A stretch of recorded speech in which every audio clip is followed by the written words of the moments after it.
for it, but I could sort of call it the sociopath trap. You have like this cognitive way of understanding things, and then you have like this emotional way of understanding things. And I didn't realize that these were two different things until I had very short like mental health bouts post doing lots of mushrooms. And something that I realized was that I don't know how you bridge a cognitive understanding with an emotional understanding.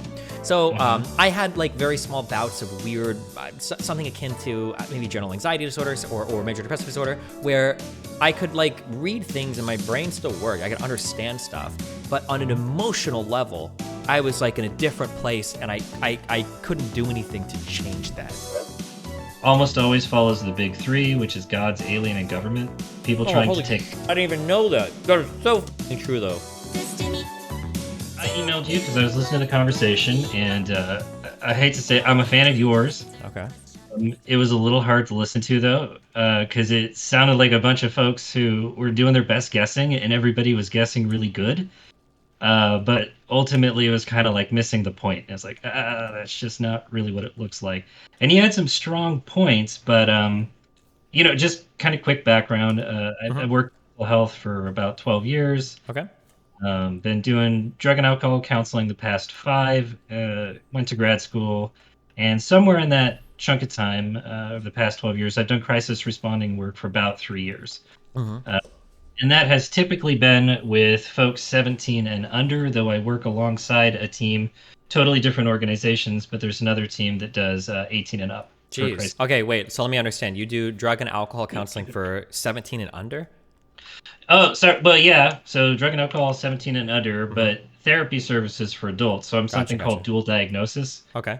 And I suppose I'll do therapy with kids if they come my way. I kind of prefer 14 and up for myself. But the crisis response that I do specifically is for 17 and under, and that's like on top of the other duties. That's like a separate thing that you can do if you want to. Gotcha. Okay. Yeah. Well, where do you want to start as the expert? Sure. So the part that got me was nobody mentioned anything about non-emergency police, and maybe that was intentional. And I tried to sort of listen back to it, but there wasn't a whole lot about like non-emergency police. Nope, I don't believe anybody brought any of that up. Yeah, so a lot of folks call for non-emergency police, for non-emergency things.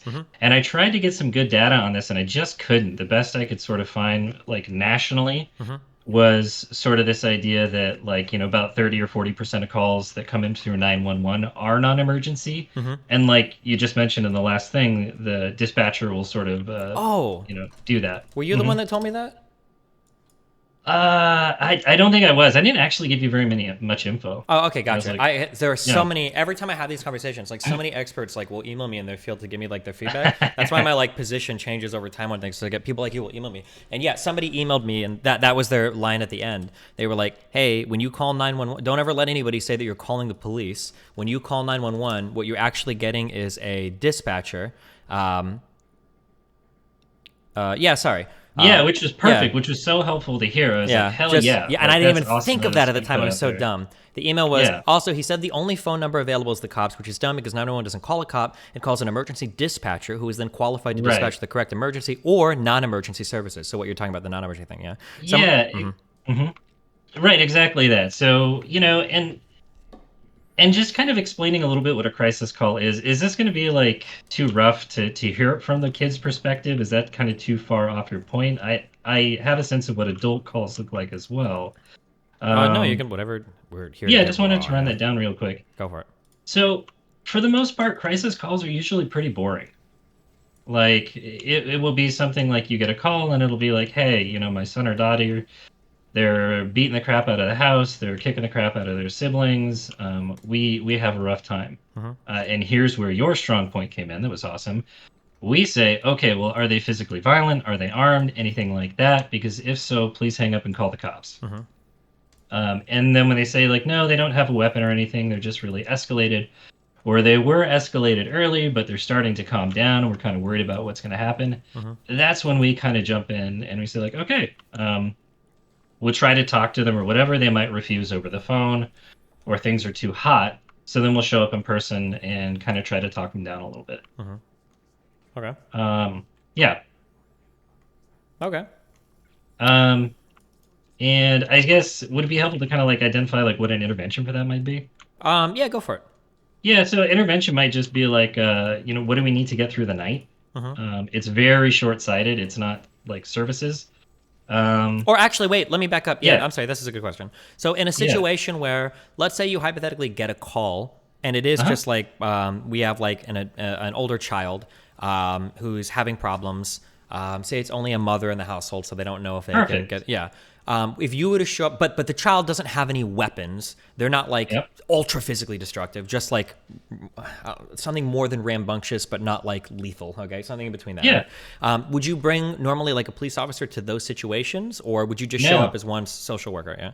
we would show up and we would call the police if we needed to, if it sort of escalated from there. Gotcha. Okay. And the big point is like, and I have been trained in doing restraints. It Mm-hmm. is not a part of this job. Mm-hmm.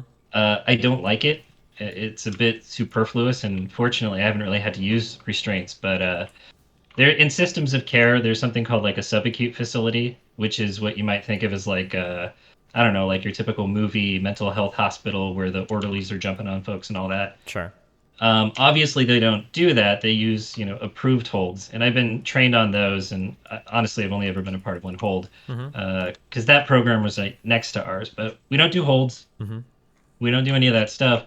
The big training is just about like getting out of there. Like, how can you put a door between you and the person who's sort of like threatening, Mm-hmm. and then calling the police pretty quickly, letting them know that you're a crisis responder. And I think that that's sort of a piece that was maybe missed because nobody knew about it. That like we talk to each other, like agencies. Mm-hmm. Like police are going to respond more quickly to a crisis worker than they might with somebody else, Sure. because we're kind of doing the same thing. Mm-hmm. And for what it's worth, hate to be a shitter here. I mean, I really like the police in our town. They've been pretty Mm-hmm. nice and professional and do a great job. But I live in a very white place, Mm-hmm. and that can also be why crisis services can be as successful as they are. Just to name that out loud, I guess. Mm-hmm. Yeah. Um, so I think the other thing that was sort of missed, which you know much about like budgeting, like the idea of like the biggest mistake that people make in budgeting is they don't ever anticipate making more money. Like they just like, oh, I'm gonna make 15 bucks an hour forever. When we Um, talk, are you talking about like for individuals? yeah, for individuals, like when an individual makes a budget, there's sort of a sense of like a mistake people can make is they don't plan on like, well, 4 or 5 years from now, you're gonna be making quite a bit more money than you're making now.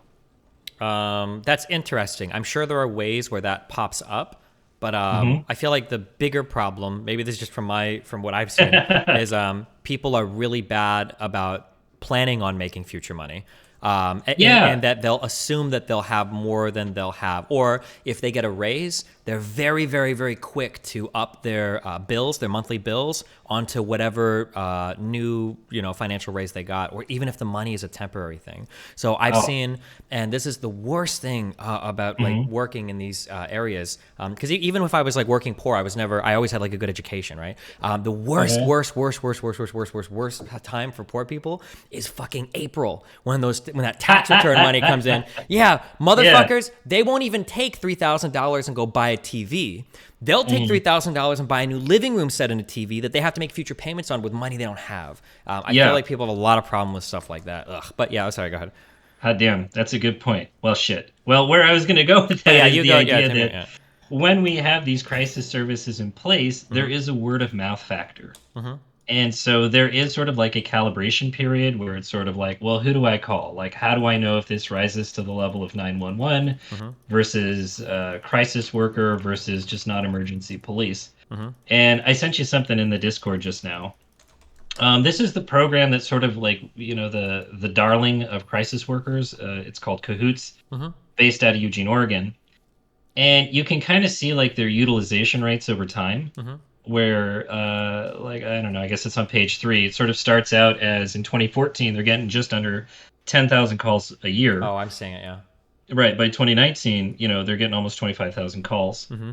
and they respond to about 20% of the police calls. Well, so 17%. And on their data points, they also highlight that of those 24,000 calls, about 250 of them escalated to the police being involved. Gotcha. So as these services kind of get off the ground and people know that they exist, they tend to try to use them, Mm-hmm. which is another important thing. But just to bring it home, like that liability piece is everything. And there are things where if I had to be liable for them or my team had to be liable for them, like absolutely would not do it. Mm-hmm. Like that's way too much risky business. Yeah. Because especially with mental health, like that's your licensure on the line. Sure. That's not just getting in trouble. That's like, do you ever get to do this job again Mm-hmm. if you mess it up? Which, no thanks. That's kind of a bit too spicy. Yeah. Yeah, and it's not losing your job sucks kind of, but it's not even the job loss that's the worst part. It's the fact that you've invested years in your life training for it that are now Yeah, essentially completely worthless. right. Yeah. Exactly. I mean, geez Louise. I got a BA in psychology, and then I didn't get my master's degree for like 8 or 10 years later, something like that. And it's a pretty useless degree. Like, for those who want to do it, go for it. Mm-hmm. Like, if you want to pursue mental health, it's a degree in a related field. But as far as like job prospects, you can't do a whole lot with it. Yeah. Um, Other than get a master's degree later, maybe you want to teach, maybe you want to do research, in which case you're fine. But Mm-hmm. a lot of folks who do that want to do counseling, and that's why they pursue that degree. Sure. Um, so anyway, there's a piece of that one. And yeah, I'm trying to think if I forgot anything about that. Uh, any other kind of questions about that stuff? Um, Not that I can think of. No. Yeah. Um, I think the other thing that I just wanted to bring up as well as I took some notes a little bit is Mm-hmm. I I do not want to get into the Rittenhouse stuff. I'm kind of treating this as like Sure. folks can maybe recognize my voice, and so I don't want to say anything that I wouldn't be comfortable with everybody who knows me knowing. But you've kind of spoken to this idea with some of the Rittenhouse Mm-hmm. stuff coming out, and and there's probably a better name for it, but I could sort of call it the sociopath trap, where we just sort of automatically assume that everybody is a sociopath. Oh yeah. Sure. Like, what are you gonna do when you show up and you encounter the sociopath who's like ready to murder you? Which is so annoying because the Yeah. entire fucking body of psychology, I am not aware of any fucking large or small psych experiment or study that has ever been done that's like, we did this study and we found out at the end, wow, none of our subjects were influenced by this. Wow, all of our subjects were free thinking, Yeah. divinely inspired people, and we Right. weren't able to influence them with these slightest social factors at all, right? Like, it's always completely the opposite. But yeah, but anytime something happens, this person is like a divine, like 100% in control of their destiny, completely Yeah. free will, the most evil, horrible person ever. It's very, very, very frustrating. Yeah. And it may be the case that indeed somebody is like a sociopath, been diagnosed with antisocial personality disorder, doing Mm-hmm. very bad things. But it's sort of like, if that's the case, you got the math problem correct, but you used the wrong formula. Sure. Like, realistically, probably a lot more things are true, and I don't necessarily think it sort of behooves us as a society or individuals to just automatically assume that, like, nope, this person loves hurting people. Mm-hmm.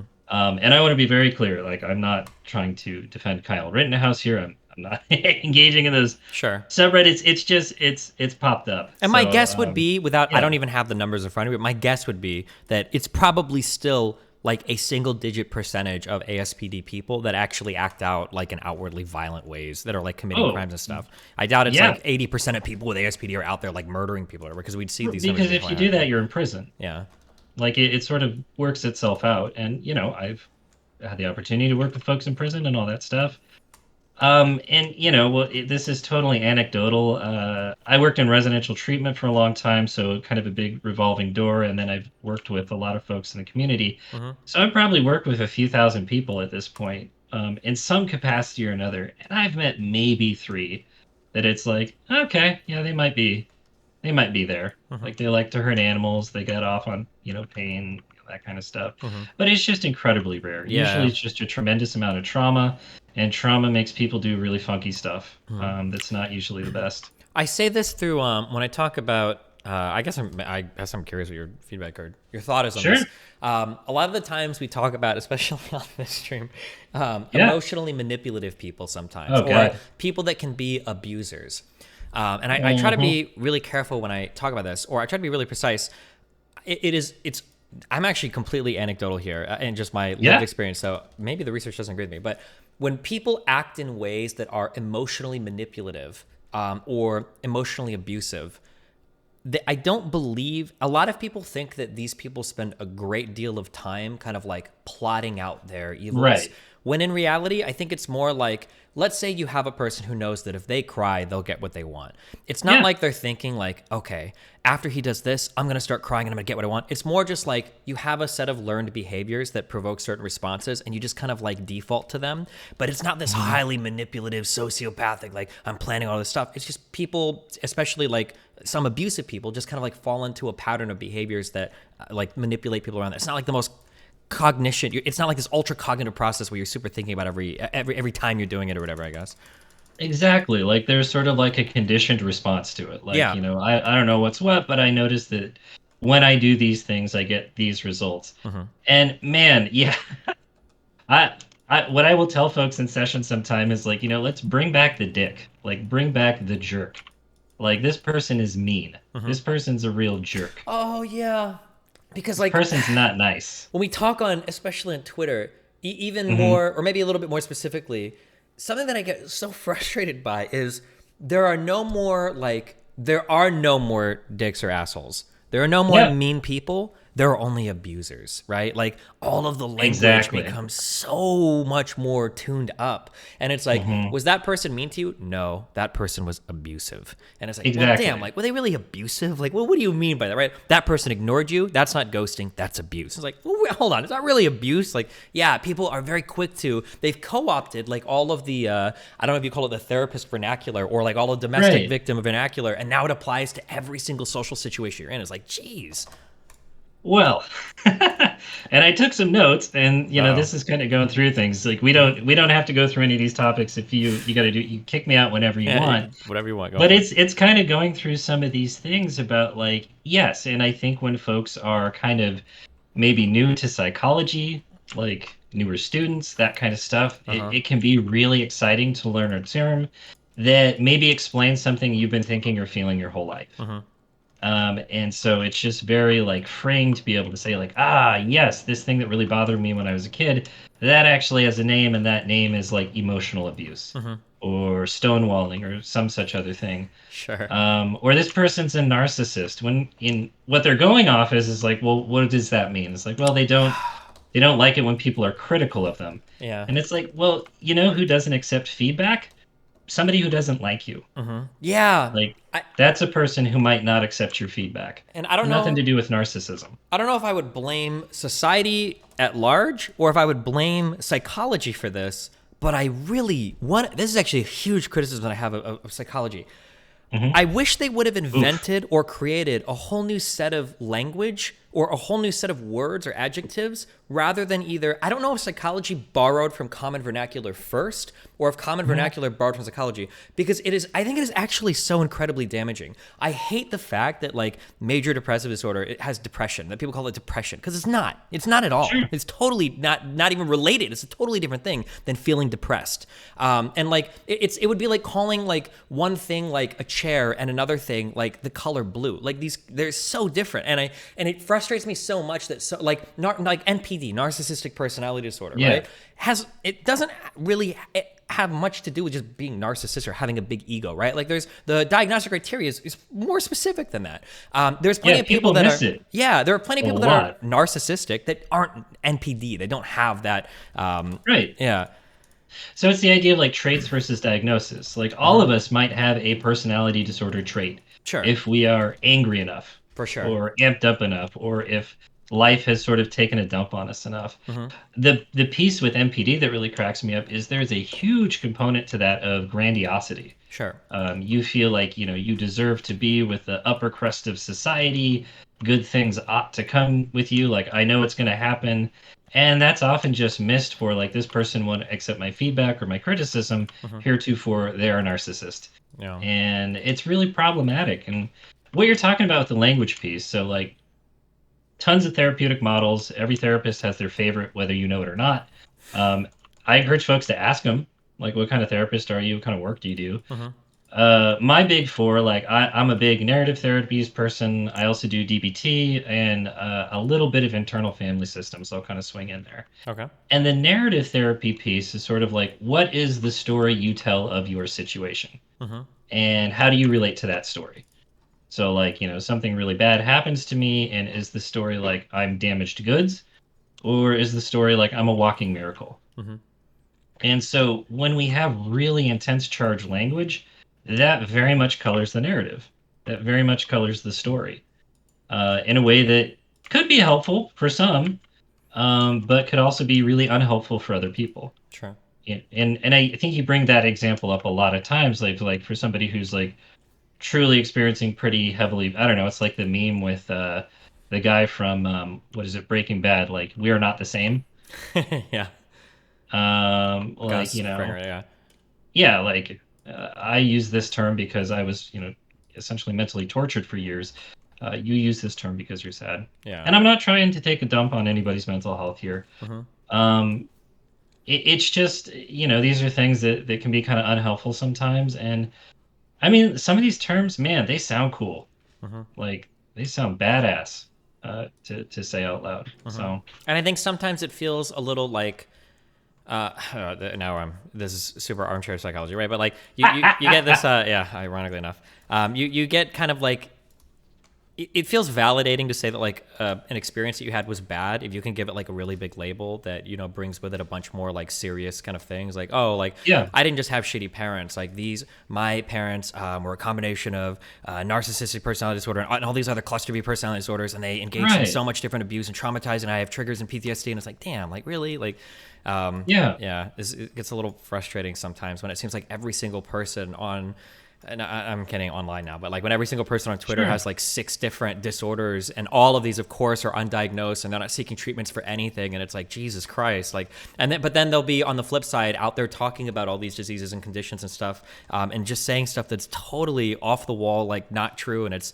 all very, very, very, very, very frustrating. yeah, Not to get political, and I don't want to draw you in that direction, but like, sure, without saying whether or not Kyle Rittenhouse was right or wrong or anything, but I was very frustrated because everybody on Twitter, 80% of the people on Twitter are like, oh, I've got triggers and I've got trauma and PTSD and blah, blah, blah, blah, blah. Yet everybody on Twitter was so quick to look at, I don't know if you saw Kyle Rittenhouse have what looked to me kind of like a panic attack in court. And everybody's like, oh my God, it's yeah, fake. I can tell 100% it's fake, 100%. It's like, man, really? You really can just see yeah, that? Like, I don't know about that one, Chief. Like, especially if you claim to have all these triggers, all these traumas, like you can just look at somebody and instantaneously know that they're faking crying. Like, right. yeah.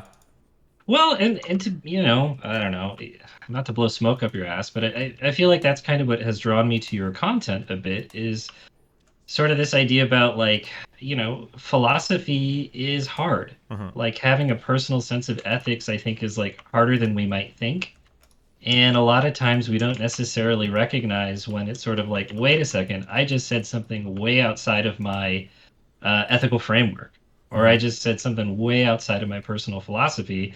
Um, because yeah, like if you believe in toxic masculinity and that kind of stuff, you really ought not be playing into some of that stuff. Mm-hmm.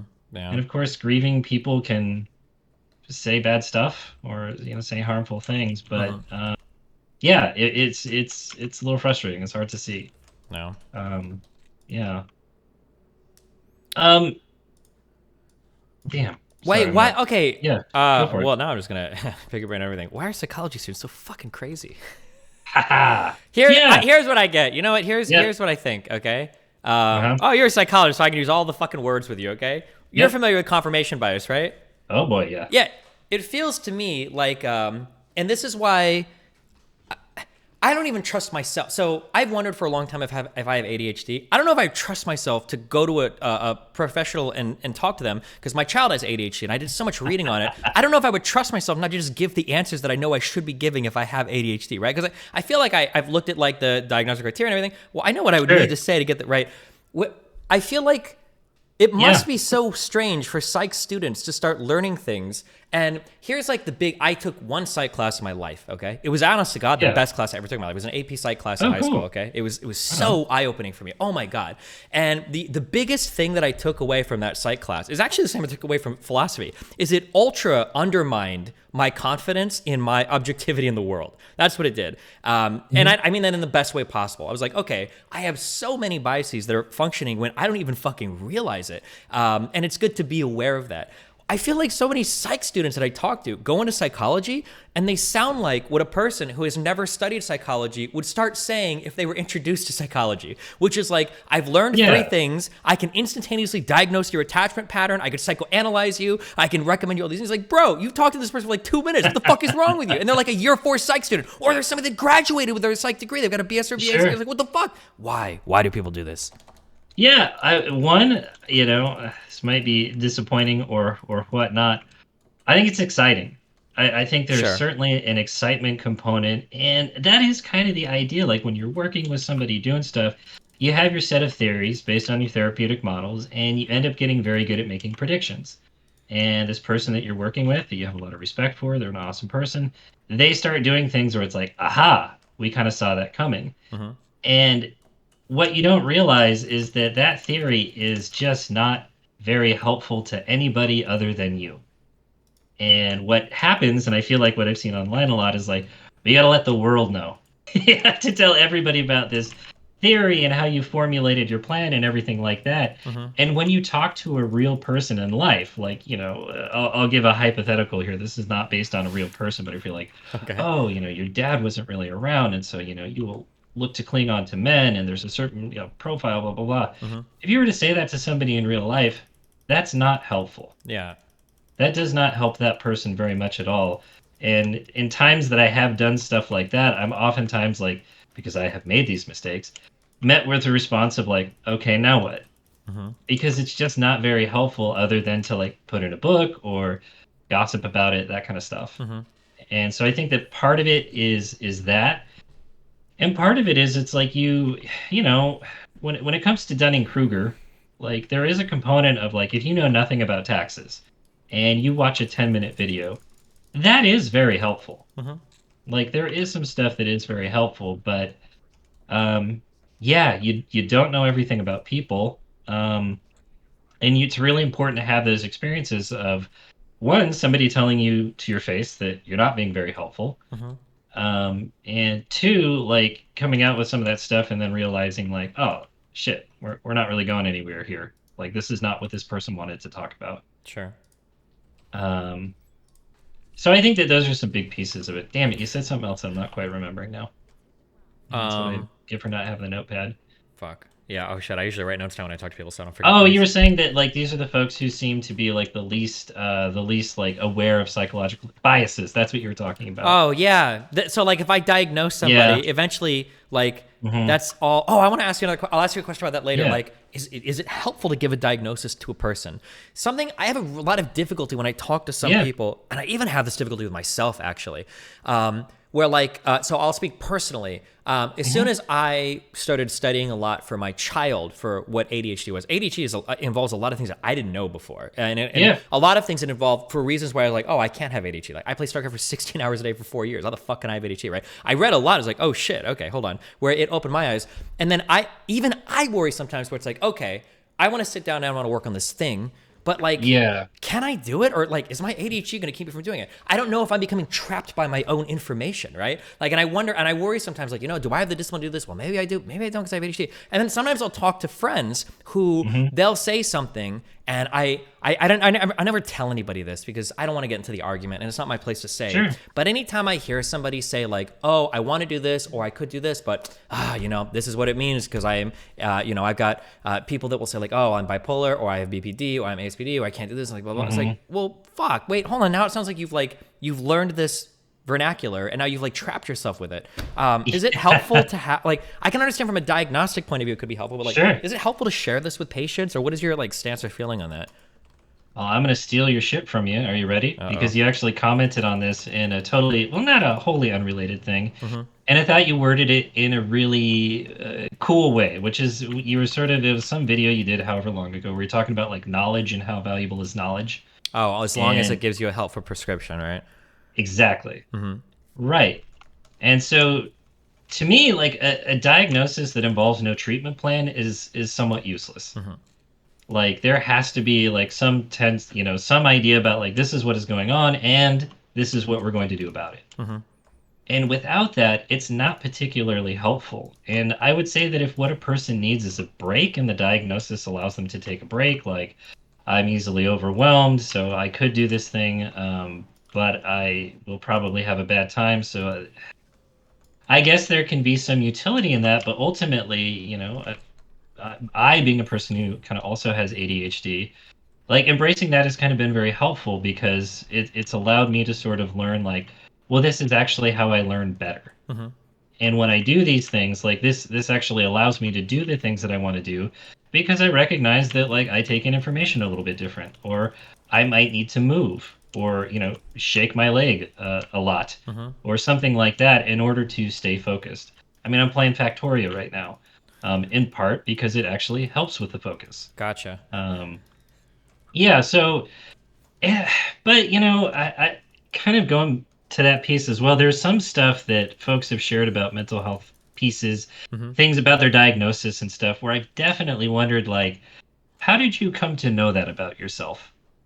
If Oh somebody's like, yeah, because it's like, and this is like, it's hmm got to be the hardest thing because like 25 years ago, it would have been a lot more rare. But like this, I feel so. I don't feel bad saying this actually because I'm not a therapist. I don't give a fuck. If yeah, I you was can a say what you want. therapist and I I'll be asked careful. somebody what was going on, and they actually gave me like 1 through 8, like the textbook diagnostic criteria for whatever fucking thing they think that, I don't think I would believe them. I'd be like, well, hold on, we're gonna have to talk about all these because I would feel like, are you just regurgitating to me like the entry in the DSM-5 so that like for whatever thing, do you honestly have all these things, or have you just read the Yeah. article on it and now you can kind of identify? Because to be honest, for a lot hmm of things you can identify with them if you stretch it just a little bit, right? Like you, Yeah. yeah. Have you seen like the selling? We talked about this earlier. The selling of like testosterone replacement therapy. Every single guy in the world, like part of having low Yeah. testosterone. Some of the symptoms are like, do you have are you agitated sometimes? Are you sleepy a lot? Are you gaining weight? Like, yeah, this is like fucking 95% of men in America. Yeah, we all have low T, I guess,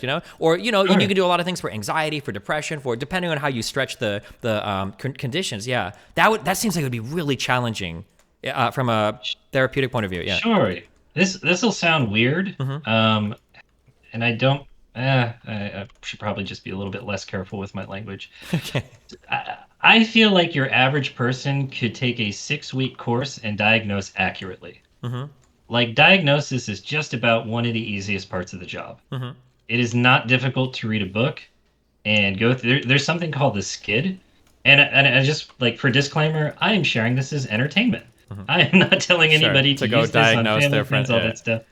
Yeah, don't diagnose. There's something called the skid. It is literally a form of yeses and nos.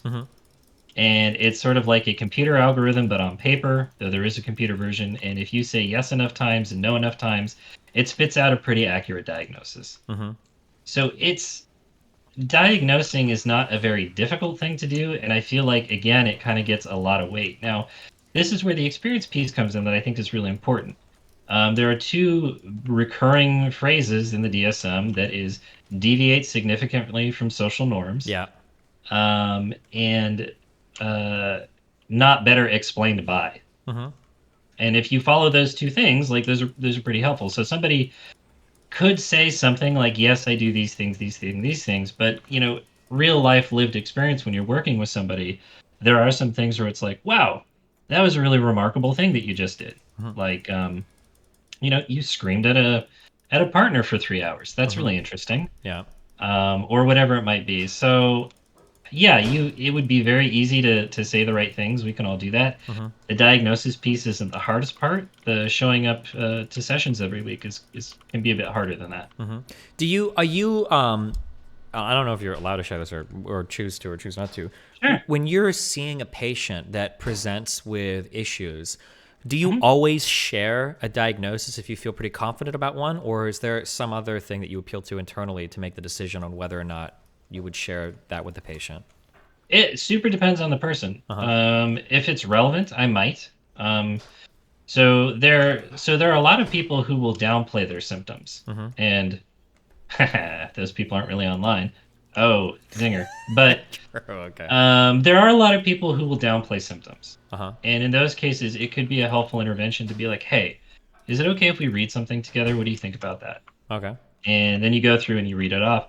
There are other people where I might not want them to know that. Mm-hmm. Um, for because of concerns about like I'm not necessarily sure what you would do with this information. Mm-hmm. Because maybe I know something about their interpersonal relationships, I know something about their family, and my thought process is like, if I tell you this, this might be weaponized, Sure.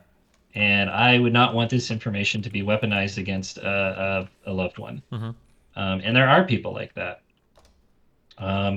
which kind of makes me think about the talking point a little bit about like invoking your therapist in casual conversation.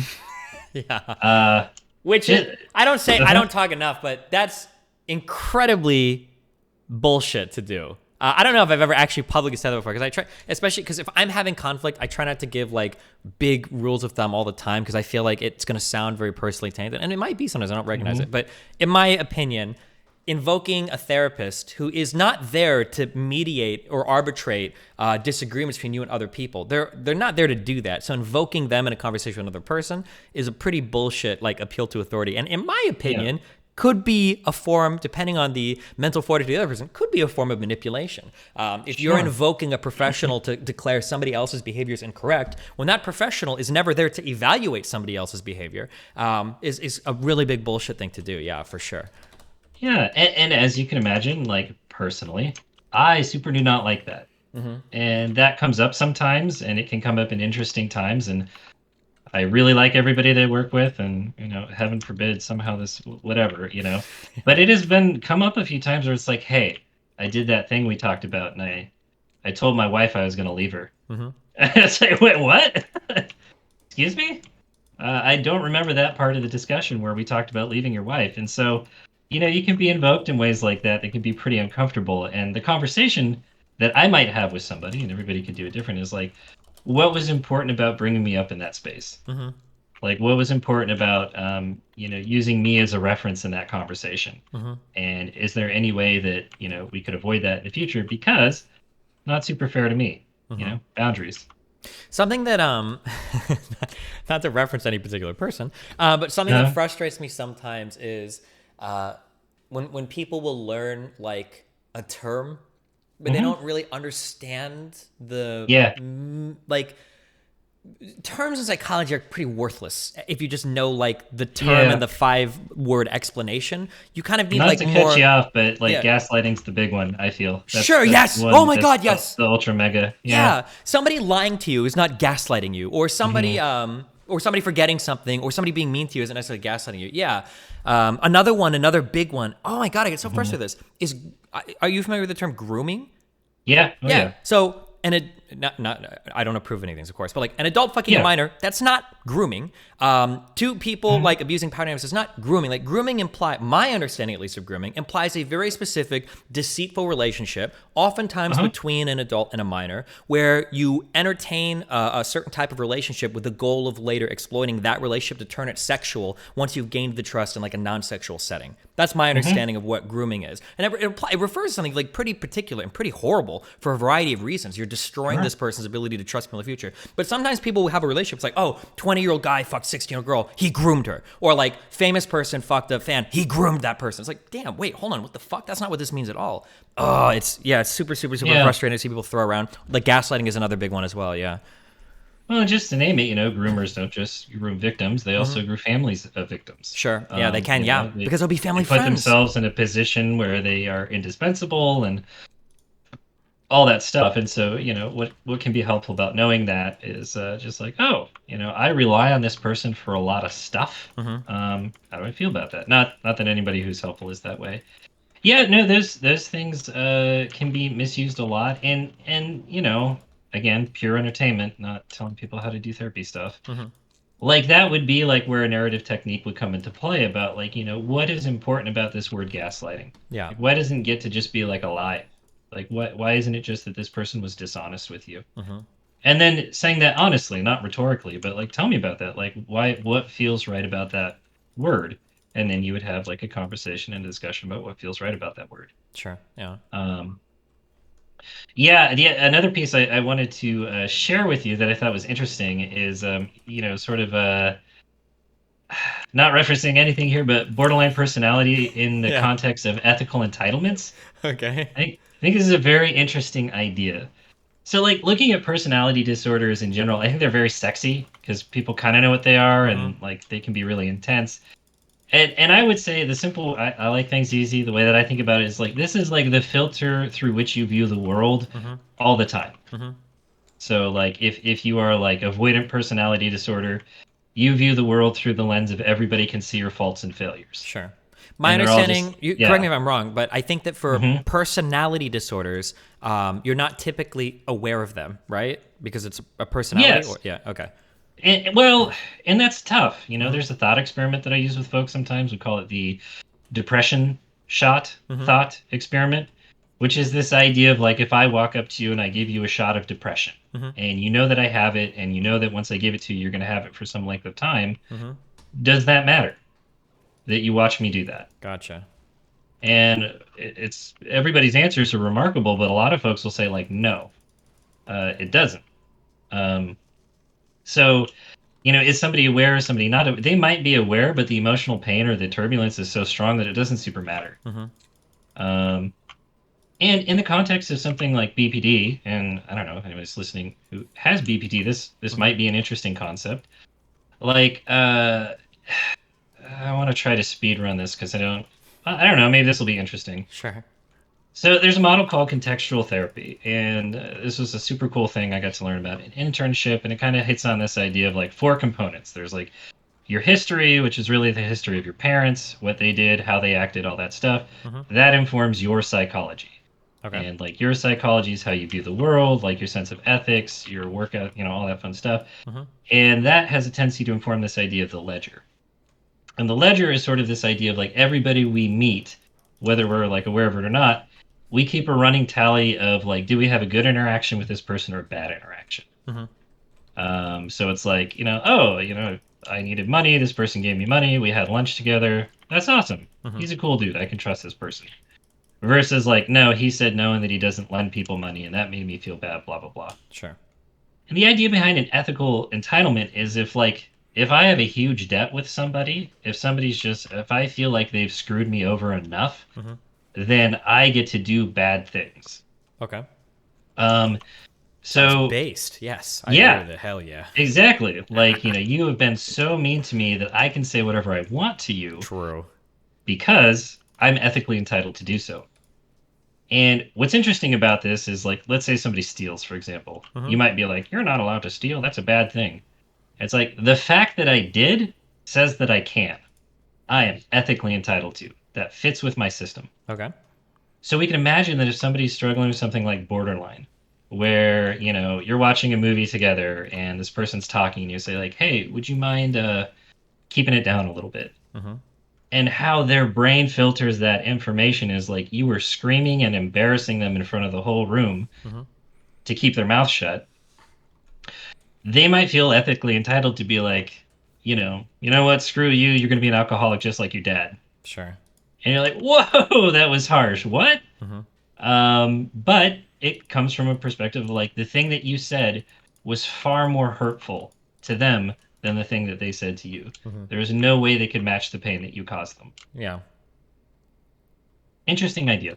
Yeah, I understand. Hmm. Hmm. Anything else? Well, I was just thinking about like one of the memes I wrote down was the self-diagnosis meme. I Oh don't know if that God. was. Yeah. We If you, we talked around that issue yeah. earlier, but my Okay. incorporating like two of the earlier things we said, the two problems I have is that one, a diagnosis should give you some utility. So if you Right. self-diagnose and then you do nothing about it, why the fuck do you have this diagnosis? Fuck off. Just go Okay. do something. Perfect. Yeah, that's the first Damn, you thing. guys nailed it. Yeah, and then the second thing was the kind of people don't really have a good understanding all the time of a lot of Hmm. these personality or mental illnesses, and when you get more and more people running around, I think you are like legitimately destroying people's fundamental understanding of mental illness or even psychology in general. Um, God damn. yeah, it's like a really big one I think for me are like things like triggers, for instance. Sure. I feel like triggers are incredibly real And especially if you have some form of trauma or post-traumatic stress disorder, like a trigger can like evoke a physiological response from nothing for no good reason. That's why it's a trigger. And I feel like that's a thing where like people have, that word means nothing anymore. Like so many, I guess, words do. Where like people will be like, oh, if a guy walks up to me and he calls me the N-word, like that's a trigger. And it's like, that's not a trigger. That's a legitimately shitty, horrible thing. You should have a negative response to that. Like, what do you mean? Yeah, these aren't triggers. Yeah. These are just, yeah, you have negative response. Like triggers by definition, at least my understanding, a trigger is irrational. You have triggers and you shouldn't, right? These are things you want to get rid of. And that's just like one of like a million things where it feels like people like using all of these words all the time. Like they basically just mean nothing anymore. And that kind of frustrates me sometimes when they Well, and you're hitting on a huge boundary thing there that actually, I wrote down the meme of like, don't invite somebody to your house. And it made me so sad how much pushback you got around that one. Um, is that clear enough? What I'm kind of referring to of like, yeah, yeah, like, I had a conversation where basically right. especially somebody who's bisexual and has experience with both sexes, at least for men, I would fuck somebody before I would invite them back to my house. It's like such a, that is like probably one of the most intimate things is showing somebody where I live. The only thing I can think of that's more intimate than that is like showing somebody where my kid lives, which is another thing that people, for single people that are dating that have children or whatever, is something to consider as well. And that seemed to be a very, very controversial take. And there were so many people like, what if you just want to play video games? There's so much crazy stupid shit said. And that just made me so sad because kind of like talking about what you were just there about like the trigger piece, like boundaries are hard. And with almost everybody that I work with, within like the first 5 to 10 sessions, we will generally have like a concrete discussion about boundaries. Because I like, it's just good to know like how people feel about boundaries. Can they set them? Blah, blah, blah. And one of the things with boundaries, one, a lot of people don't know what their boundaries are. Sure. Like if you ask them point blank, like, what are your boundaries? They might not be able to tell you.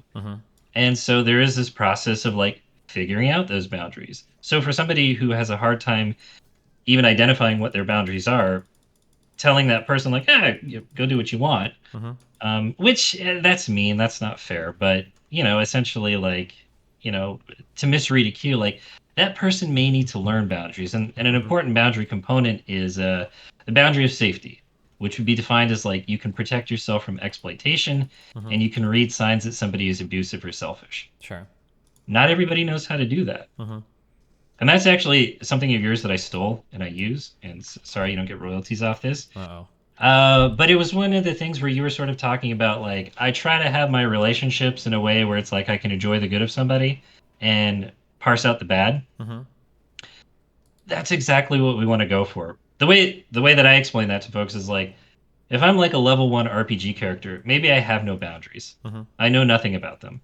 And maybe at level 5, I'm like scorched earth. Like somebody screws with me, I cut them out of my life. They're done forever. Sure. But maybe at level 10, I can like enjoy the good and realize like, you know what? Doug is bad with money. I'm not going to let him borrow it. Or like this person does some things I don't like. I'm going to avoid the path of harm. Yeah. So, that's the very long way of bringing back to that idea of like, triggers of being like, figuring out your boundaries is an important thing to do. That may be a way of kind of like understanding what the boundary is. But man, really sad to, I don't know, put somebody in a situation where maybe they're questioning their boundaries or trying to figure it out, if that makes sense. Here's always be aware that these conversations might haunt you in the future. I don't know, just always be. Well, like I said, so try to not say anything I wouldn't want anybody to, cancel me over. I'm going to start with something I know to be true, and then I'm going to extrapolate to something I worry about, okay? Sure. I have a feeling, I spent a lot of time around children growing up because my parents did daycare, and then I have a child, so I've seen my child grow. Sure. I feel like children, I noticed this thing when my mom was doing daycare, it felt like. When a child hurts themselves, it almost feels like the first thing they do is they look to the closest adult to see what the reaction should be. I almost get that feeling sometimes, yeah. And I noticed that my son's grandparents do this all the time. It drives me crazy. The kid runs into a table, and then like you look at him and you laugh, you pick him up or whatever. They might like whine for a second, but generally they're off running away doing whatever. Yeah. Kids do crazy shit. But if you have like, I hate to use the stereotype, but if you have like the mom or the grandma that the kid runs to the table and I was like, oh my God. And then, they're running to the table, they pick him up and say, oh, I'm so sorry. Like the kid will cry over nothing. It'll be insane. Sure. Do you?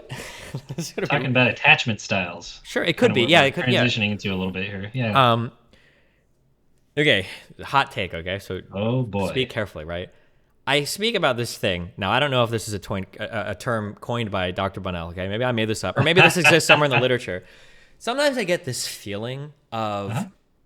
like reverse traumatization or like a Mm, retrospective traumatization where somebody goes through an event and actually first let me give the example that I know can happen, so I'm being responsible, okay? sure. I think it is totally possible that you could undergo some fucked up things as a child, not be aware of it, and it has a negative impact on your life, and then through later discussion or therapy you have talks, you realize, wow, I don't trust these types of people all the time because of these negative experiences. Now I can connect with that, now I can fix that, right? That totally, I'm Yeah. sure, happens, right?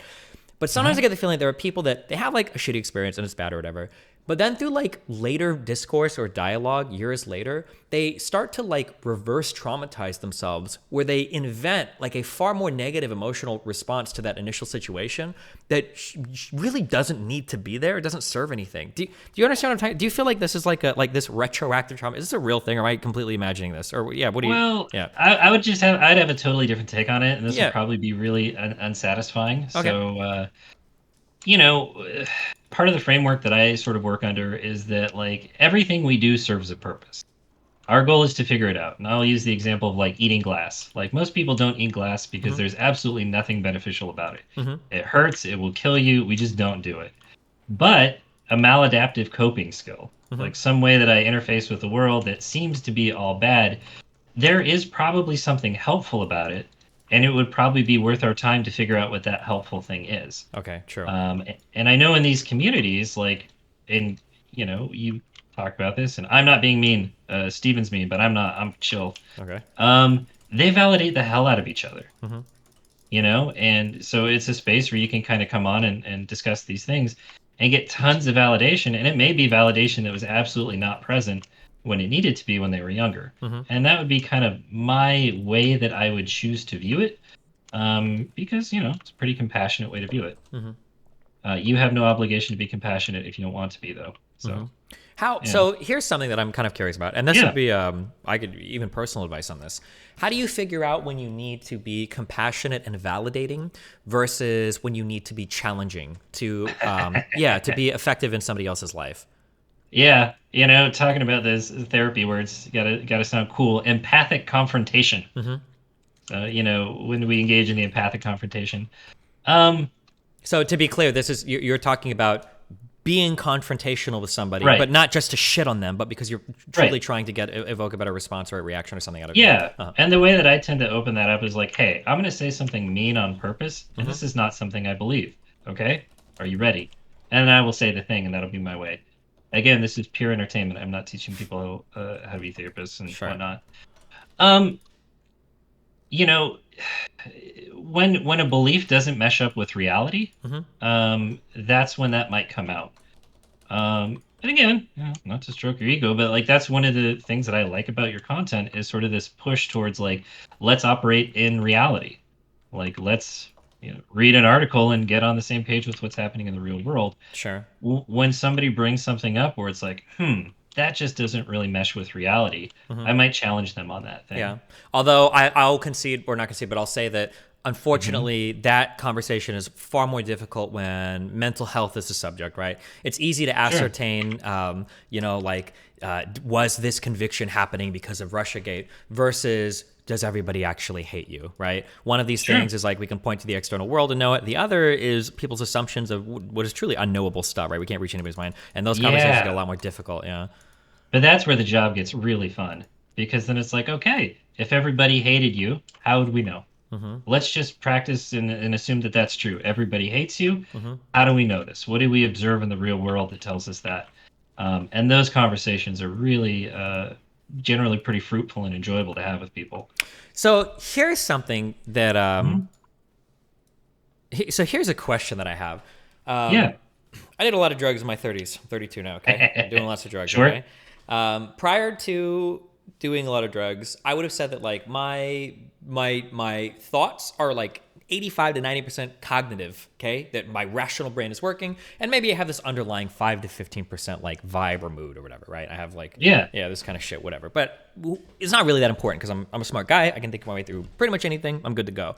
Post drugs, I've completely flipped that.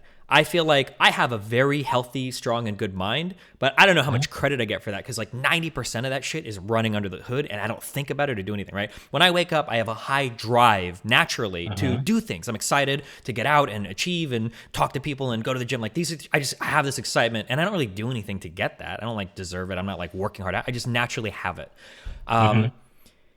Something that I noticed is that I never thought about until my drug experiences is it seems like you have like this cognitive way of understanding things, and then you have like this emotional way of understanding things. And I didn't realize that these were two different things until I had very short like mental health bouts post doing lots of mushrooms. And something that I realized was that I don't know how you bridge a cognitive understanding with an emotional understanding. So there were very, very short periods of my life where I had something Wait. akin to Well, like, really quick. yeah, go. Let's make sure we're operating on the same definitions. What is your definition of cognitive right Oh, now? sorry. Okay, maybe I'm using this improperly. When I say cognitive, I just mean like a mental process by which we think about things like consciously. So like, Okay. yeah, Perfect. yeah. Yeah, we're operating on the same wavelength. I just wanted to make sure that we were. Gotcha. Okay. So I had like very small bouts of weird, something akin to maybe general anxiety disorders or major depressive disorder, where I could like read things and my brain still worked. I could understand stuff, but on an emotional level, I was like in a different place and I couldn't do anything to change that. Yeah. How do you, when you're communicating with somebody, I feel like your answer is just going to be a lot of CBT or DBT. Yeah, when you deal with Maybe. somebody, it's one thing to have a conversation to say like, does everybody hate you? It's one thing to know cognitively, yeah, everybody doesn't hate me, of course. But it's another thing to truly feel that on an emotional level. How do you bridge that or reinforce that emotionally, I guess? I really want to be like a lot of CBT, DBT, but the idea behind that. So like this has popped up on stream before. I don't think this is not dense, Okay. but like the triangle. Your thoughts, your emotion, your behaviors are all connected. They all impact one another. And what is helpful This is about viewing you're things talking about like the CBT model, right? right, Yeah. yeah, but DBT builds on that. It takes from that and then adds a lot of acronym skills and also kind of hits on this idea of like the dialectic that two opposite ideas can be true at the same time, or we can identify more than one truth at one time, which can be very frustrating for black and white thinkers. Sure. But what is helpful about that is it's sort of like, if I don't know how I'm feeling, I can look at my behavior and I can be like, well, I'm not really sure how I'm feeling, but I'm kind of acting like a depressed person. Okay. I'm playing video games, I'm not leaving, I'm not doing all this stuff. If I don't know what I'm feeling, what am I thinking about? Well, I'm thinking about how much I want to die. Okay. Oh, well, that's something a depressed person might do. Mm-hmm. So it kind of gives us some insight into like our stuff, and then we could look at how do we want to change that. Because a big component of when we get into therapy, shoot, first thing you do is informed consent. There are risks and benefits to treatment. Mm-hmm. Risk of treatment, whatever you change in your life, you're probably going to feel worse before you feel better. Sure. Benefits, it can also be super helpful. So there is a good chunk of time that somebody might be using these skills and it doesn't feel very good. Mm-hmm. And it really is about sort of acting different to the emotion for a long enough time that we start to sort of see like the benefits of a situation and then we can start to change the narrative. We can kind of just change our story a little bit Mm-hmm. and ultimately things might not bother us as much. Gotcha. Not necessarily a miracle worker. Like what we talk about may not stop like a panic attack. Mm-hmm. Like, that's a biological response that hits you fast, but I think it can be really helpful, obviously, in the long run. Otherwise, probably would do it. Gotcha. So Yeah, no, yeah, okay. Um, here's a random question. sure. Um, this is a hard one. I don't know if there's a good answer to this. How do you determine why does it seem like there are some people that have very high levels of resiliency and others that don't, even when at least superficially, like the circumstances seem relatively similar? Yeah. Yeah, Is there like dude. a big like the research says there's like this huge thing? Yeah, I'm curious because that's like a So, yeah. so first off, I love talking about this stuff, which is part of the reason I reach out because I really enjoy talking about this stuff. Mm-hmm. So at no point will I get sick of these questions. But two, as far as I can gather, that is a bit of a mystery. Mm-hmm. And I didn't come with, facts and logic. I didn't come with stats or whatever. But I feel like at some point in school, we sort of read this idea that it's sort of like a 25-50-25 deal, where it's like 25% of people who experience a traumatic situation Mm-hmm. might go on to develop PTSD. 50% might be totally fine. And another 25% might have like a euphoria experience Mm-hmm. where it's like that sort of like, like, wow, I had a heart attack and I got really healthy. I turned my life around. I'm a completely different person than I was. Mm-hmm. And your chat is incredible about digging stuff up, so I'm sure somebody can probably find that next 5 to 10 minutes. But there is a real mystery to like we don't necessarily know. Mm-hmm. There's obvious things like repeated exposure for sure. The more traumatic things you experience, the more intense it is. The Oh, so like stuff helplessness, related to yeah, is it like ACEs, I think they're called, where if you have right. like Adverse yeah. childhood experiences, Mm-hmm. yeah, ACEs could do it. Repeated exposure to trauma. So if somebody's in like an abusive parent situation, physical, emotional, sexual, that's certainly like the repeated piece. Mm-hmm. The situation in Canada seems to be brought up a lot. That's kind of the famous one where I want to say like the 80s or 90s, there's like a 100 car pileup or something like that, Mm-hmm. and that was sort of utilized as a way to get data on like who developed this and who didn't. Yeah. Um, This is a frustrating one because, and I was yeah. so guilty of this in my early 20s. Hmm. For whatever reason, I consider myself to be a very, very, very resilient person. And people that are resilient, that become public figures, often tend to like prescribe trauma to people Yeah. as a way of strengthening themselves. And it took me a long time to realize, Yeah. hold No on, way. yeah, this is such a stupid fucking thing to say. The most egregious way that I would do this is and I Mhm. still to this day I have to intellectualize this because I can't feel it at all. I cannot understand on an emotional level people that are held hostage or have problems with family members. And for the longest time, I'd be like, You're right. yeah, if your mom's an asshole, fucking cut that bitch out. You never talk to her again, right? Maybe show up at the funeral, maybe not. Fuck it, right? And I would give advice like this all the time. It's like, okay, wait, hold on. Not everybody necessarily like responds to situations the same way. It's really stupid and foolish to assume that. Or like I would say like for online stuff, like, oh yeah, like I like just throwing myself into like crowds of people that boo at me and hate me and say mad nasty things. I think that builds a Yeah. lot of character. I think it's really, you should try it too. And a lot of people have like almost traumatic, I would say traumatic responses to this in streaming communities to like receiving the level of hate. It's a really hard thing for people to learn, that like it's not. And you see it pop up everywhere, like, oh, we need to beat our Right. kids again. That made real men. Or, back when Oh men God. were men and they Yeah. were 18 years old in World War II. It's like, damn, is that really where we need to go? Like, is that the way to do it? Yeah. Well, and the reality, and I'm not knocking you. I'm sure you've done great things. Like Hmm. the biggest thing you have done to be resilient in that way may be absolutely nothing that was into your control. Like it's Completely. just your Yeah. brain. Like it's just the way you're wired. Hmm. Like it just doesn't bother me. There's a really interesting documentary. I want to say it was on a Myanmar general who like killed a ton of people, Hmm.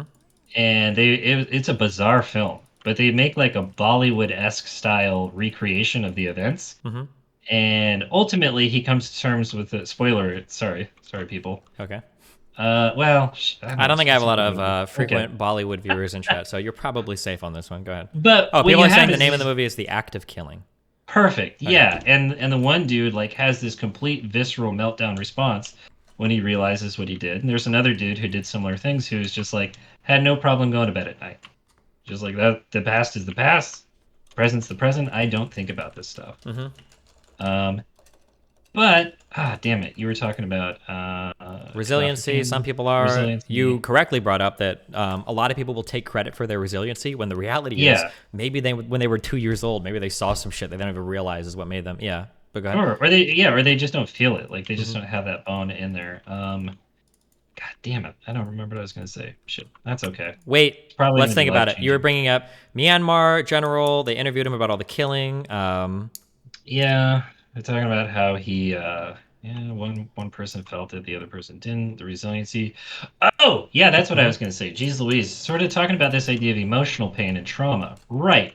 Yeah, that's a real dangerous one in terms of like one of the things that a conversation I'd have with folks is sort of like just like with physical exercise, like there is a good emotional pain and a bad emotional pain. Mhm. And like there's the emotional pain that's like going to the gym where your body hurts and you're sore, but it's making you stronger. Mhm. And then there's the emotional pain where you're like a day laborer. where your body's breaking down, your back's breaking down, your knees are going out. Mm-hmm. Um, so like, breaking up with somebody that is not a good relationship might be a good, healthy emotional pain. Sure. The pain of like, if you're not in an open relationship, being cheated on Mm-hmm. might be a very significant pain for somebody, and that's not a particularly healthy pain to experience. Mm-hmm. Like, hey, just go out and be cheated on so you can get used to it. Like, we wouldn't encourage that because that will generally change the way people view relationships. They can get really unhealthy beliefs. Mm-hmm. That's where things like, I need to check my partner's phone comes from, Mm-hmm. because one person screwed you over, so now you're acting like everybody's going to. Sure. That's not very healthy emotional pain. So kind of like recognizing that there are some things where it's like, yeah, I don't traumatize yourself because you think it's going to build character. Yeah, but something like the loss of your first pet or whatever, these can be like That's incredibly, valuable. yeah, valuable developmental Yeah, experiences, yeah, or grandparents dying and stuff like that, yeah. right. And then of course, you're kind of alluding to what we talked about a little bit, like the response of others around you is also very significant in those situations. Mm-hmm. Um, which is kind of what can make it incredibly frustrating, when you're working in a situation where adults are not necessarily following through with their adult duties, Yeah, acting like an adult. you mentioned doing like especially like drug and alcohol stuff for younger Yeah. people. It seems like it, the biggest sympathy that I have for, I would say, educators in general, but then even Yeah. more specifically people that like do stuff that like what you do, is that so much of what you do is outside of your control, and Oh more yeah. frustratingly outside of your patient's control as well sometimes, Oh yeah. especially if it's a child. At least if they're like 20 or 30, you can say like, you need to change your environment, find better friends, separate something. But man, if it's a child and they have just a shitty home life, you're really asking the impossible, right? Like, Yeah. yeah, they don't Yeah. even have a frame of reference for what a healthy life at home looks like. How could you possibly tell them what to change, or how could they understand what they need to change? Like, that's got to be an incredibly sad and frustrating experience to deal with. Yeah. And it's tough because nobody that I work with, but there is a sort of a special kind of parent Mm-hmm. that you will encounter sometimes where it's like, we're screwed here. Yeah. Uh, Uh, we're Nothing we do is really going to work because, you can offer family counseling and the person can refuse. mm-hmm. And there's that dynamic of like, I'm not the one with the problem, they're the one with the problem. Fix my kid. Yeah. And that's hard. That's super hard. Mm-hmm. And actually, the ASAM criteria, which is like the drug and alcohol, like what level of care should somebody be in? Level 6 is recovery environment, and hits on exactly that. Like, you could be doing real well in all the other 5 dimensions, but if where we're sending you is a place where you have free access to use drugs or you have whatever, like, Mm-hmm. that matters. Makes it real tough. Yeah. I think Hmm. yeah. Yeah. Something Yeah. something that I say I try to do this, but I don't I don't really have many friends left anymore. But like if you know that like a friend has like certain mental health issues or whatever, it feels like learning from that friend's therapy, like techniques or whatever, to reinforce what they're learning, or to reinforce what they're doing. That kind of stuff is like exponentially more helpful than just that person working on it solo or something, because the environmental factors are so important in determining the successful outcome of any like psychologically therapeutic technique or whatever. Yeah, that's one of the things that I can find a little bit cringy sometimes about like when folks are posting on like, mental health positive, like here's how to be a positive ally, Mm-hmm. and stuff like that. Not knocking anybody who does that too much. But it's like the simplest things are often that, like, hey, what kinds of things are you learning about that are really helpful? Mm-hmm. Like, what do you need from me as your friend? Like those types of things are ultimately way more effective in somebody's treatment and all that stuff. Mm-hmm. One of the things that I Mhm. really like, is kind of like general rules of thumb. Is I You can always correct me if I'm wrong, by the way. Sure. I believe that in the DSM, when we talk about like addiction, there is a lot of shared criteria, I believe, for assessing whether or not somebody has an addiction. And I think a lot of these things are Well, it's the good. same for every drug. It's just the name of the drug changes, but Yeah, it's the exactly. same 11 criteria. Oh, Yeah. okay. Oh, I didn't know it was the exact same. So yeah, it's even better, right? Yeah. And I think that Hmm. these are good things to look at for every type of behavior. We don't need to talk Yeah. about drugs, yeah. So like some of the shared ones are like, does this basically it all is like, is it impeding your ability to live a normal life? Are you compromising relationships? Are you unable to hold Hmm. down a job? Are you not able to take care of Boom. your body, like being clean? Are you Yeah. missing important engagements to have these types of experiences or whatever? I think Do that, you have a medical condition that it would make worse, but you yeah, choose to do it anyway? yeah, That's yeah, the big yeah. one. And I feel like having an understanding of things, because a lot of people got really ass mad when, I don't know, it might have been the WHO declared like gaming addiction was a real thing.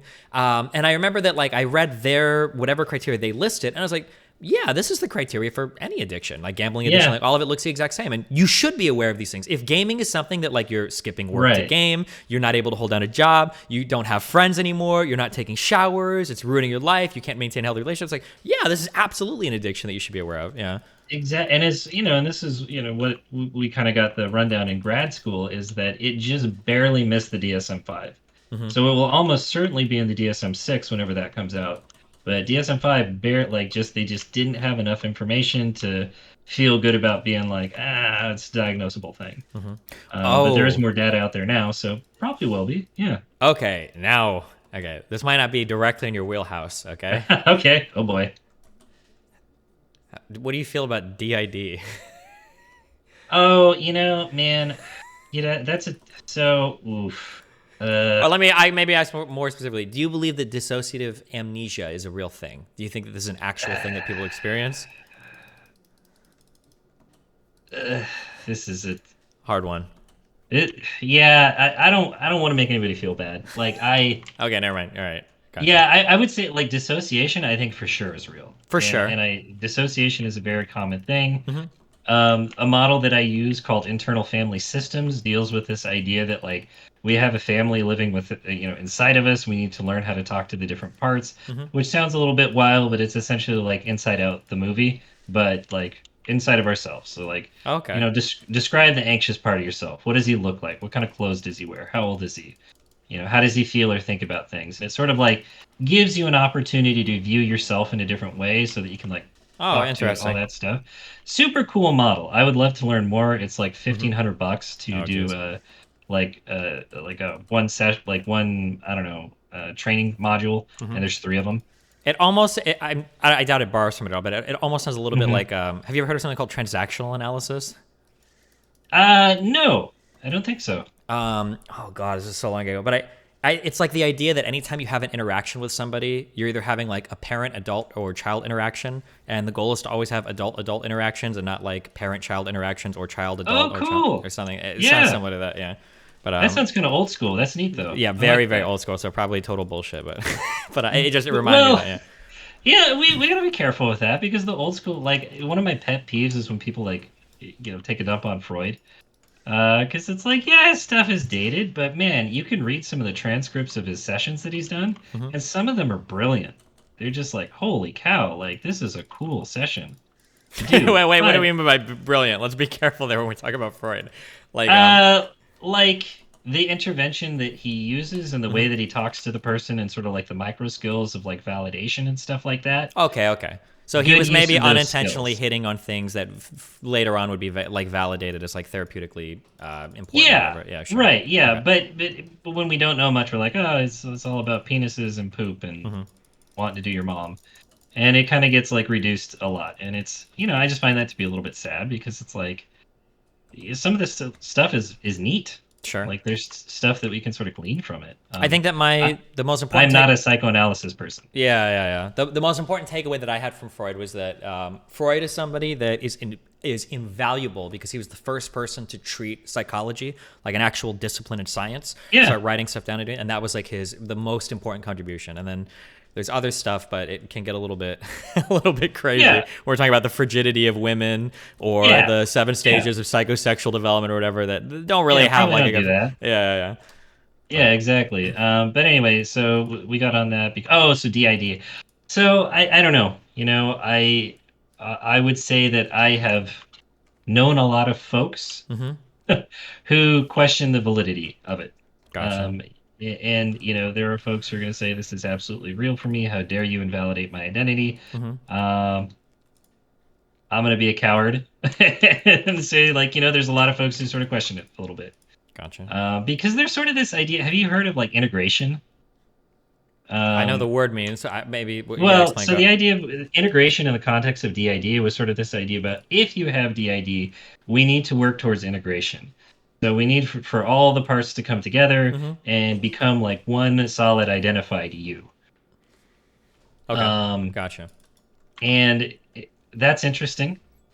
Um, yeah, No underlying biomechanical explanations, no good yeah. models, no good clinical data, no good Well, reading. you were watching the video on the woman who did the sex cult The thing. satanic sex shit, yeah. Yeah, Mhm. and it's sort of like, man, I must have read this in like 2007 or something like this, but I read Mhm. an article about at that chunk, it's because I was still in college, so it must have been around 2007-ish, Mhm. that it was like, psych degrees were the most fake degrees in the country. Okay. Is this like an opinion or a fact, or what do you mean when you say that? No, it's like I want to say I read it in like Time Okay. or something like that. That was like, at that time, like it was like a very so, there can be enough mystique around it, and there can be enough like I don't necessarily know what you're doing. Like you can get away with some alarming stuff, Sure. and I would say anymore nowadays you can't really. Like if you say some type of remarkable claim, somebody's going to want to do a study on it. Somebody's going to want to check your numbers, Mhm. and so that's good. We obviously want to have like a very valid field, Mhm. but yeah, some of that stuff is sort of like there's no way to check it, as well as the fact if I want to say like it were DID to be a thing, the occurrence rate is like in the fractions of a percentile. Sure. Like you will probably never work with that person, which is again, it's not meant to invalidate it. It's just like it would be an incredibly rare phenomena. Yeah, for sure. Yeah. Um, let's see. Is there anything else? I think I Oh, hit I was all the gonna. I main. guess on that thing. I guess this is like Hmm. another thing where a complaint about like I feel like as a psychologist you would know this. Hmm. Um, the aspect of like you if I ever ask, do you know a term? Really what I'm asking you is like, do I have a good understanding? I'm not trying to condescend. It sounds so stupid. But like, Yeah, if no. I say like priming, my I was understanding. actually going to give you some cheat codes for arguing with psych students if you ever want to do that. Yeah, One of sure, the always. cheat codes is like ask them what their therapeutic model is and see if they can explain it to you like coherently in 4 to 5 sentences. Gotcha. Uh, that might sound mean, but if anybody's like listening, I like the spicy content. I Mm-hmm. like the argument sometimes. I'm old enough to know that I enjoy a little bit of drama. So Sure. yeah. Anyway, Oh yeah, the satanic sex cult. That stuff where like mhm.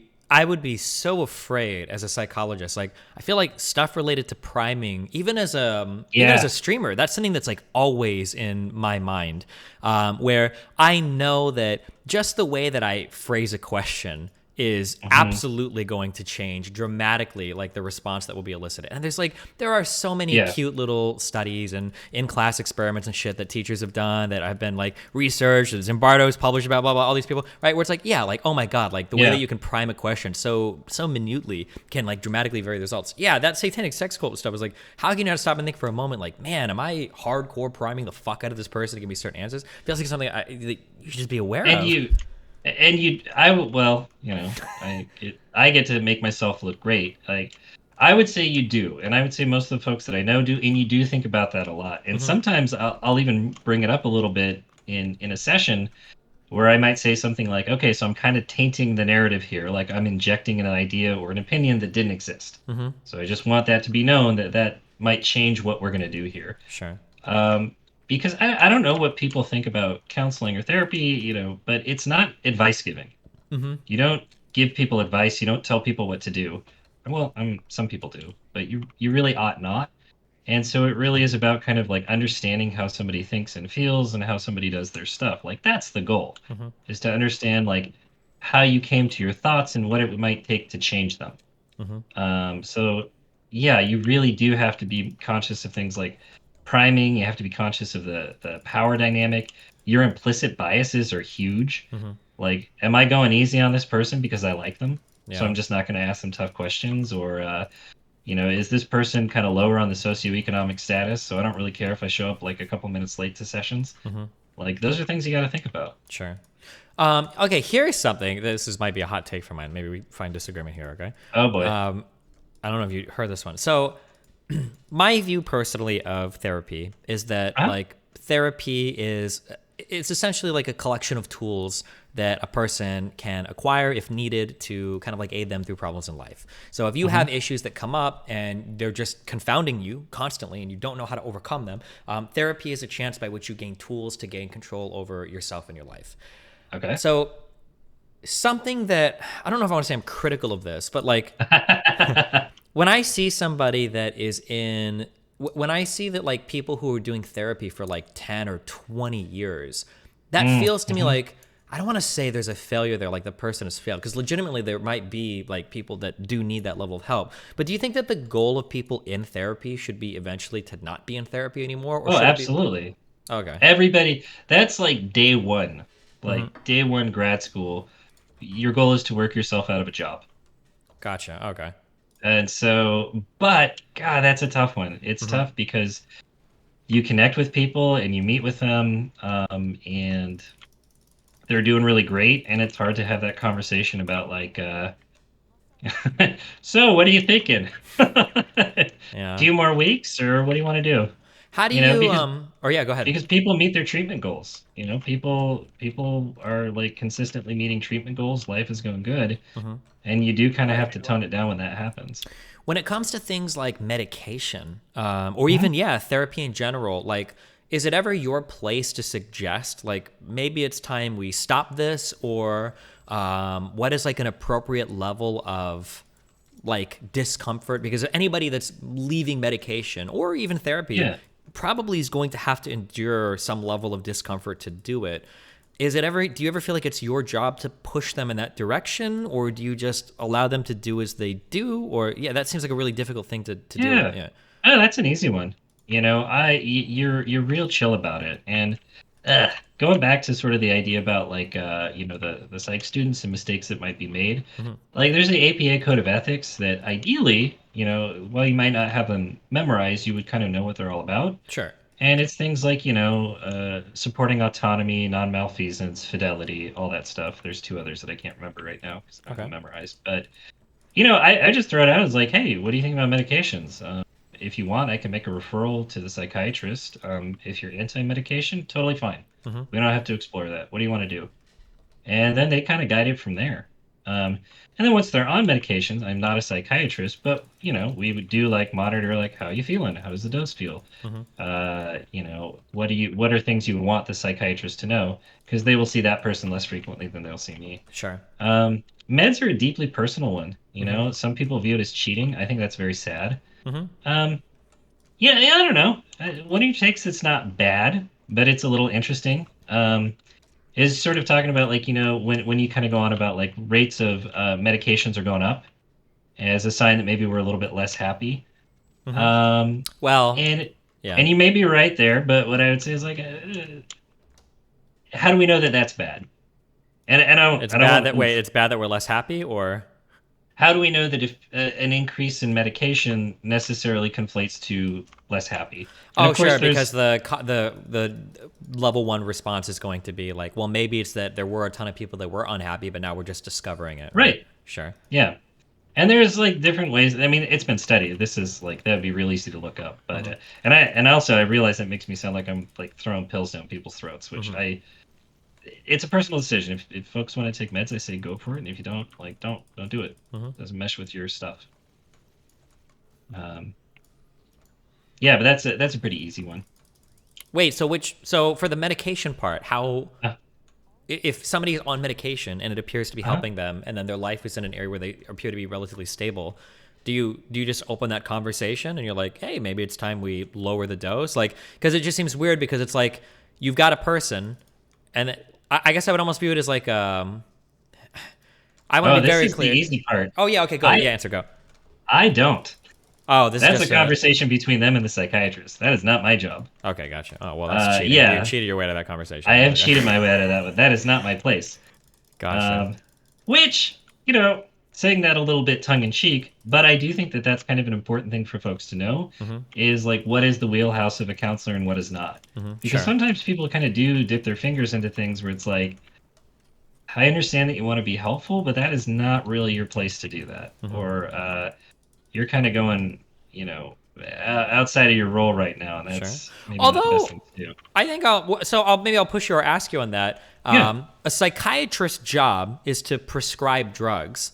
However, like a therapist and a psychiatrist generally work pretty closely as a team, right? To monitor like the response and everything, right? So you are going to Yeah. have a lot of input there in terms of should this person be on a particular drug or not, I would imagine, right? Yeah, Or well, for sure. Like the psychiatrist, like that conversation will be mostly around like, do you think this person's drug seeking? Um, oh, so you're or just looking for contraindications basically. You don't actually yeah, like, do you have any reason to believe that they should not have this medication? gotcha. And most of the time, the answer is like no. Mm-hmm. Like it's not coming up or whatever. Sometimes it'll be like, yeah, this person's been addicted to benzodiazepines in the past, and Mm-hmm. I would be a little bit worried if you were to prescribe them a benzo. But there's a lot of options for medications. Mm-hmm. So yeah, I was chuckling a little bit because it's sort of like it's not like, well, psychiatrists are probably doing well, but it's not like we're making like big money Sure. referring back and forth between us. Mm-hmm. Here, Uh, here's a uh-huh. question related to drugs, I guess. Yeah. What do you do when you have somebody that is incredibly, like, very suicidal, but whoa, Mm. Jesus Christ, sorry, What? you just fucking abuse me, okay? You're being abusive, okay? You're being Oof. abusive. What do Cold you? and callous. Yeah. Ouch. What do you do when you have somebody that is suicidal, but they've had a family member that's had like an adverse reaction to an SSRI? I say adverse reaction, but somebody, I'm thinking of Byron as an example, Reckful the streamer. Okay. So he had a brother that had, I think he was on SSRIs and he committed suicide. So obviously you know this. I'm repeating for the audience, right? But sometimes when a Yeah. person starts an SSRI, it can actually make them more suicidal, right? This is a possibility.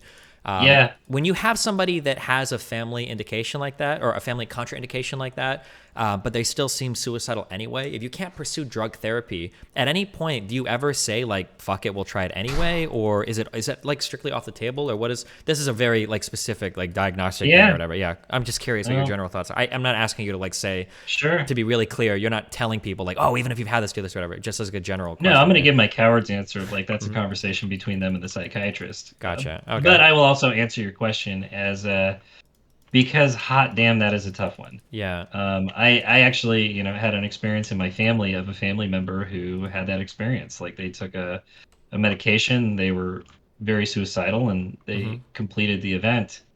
And it's just sort of like, God, you would, when you love somebody, you would hope that they would know, like, okay, one of the side effects is you're going to feel suicidal. Mm-hmm. All right, you're feeling suicidal.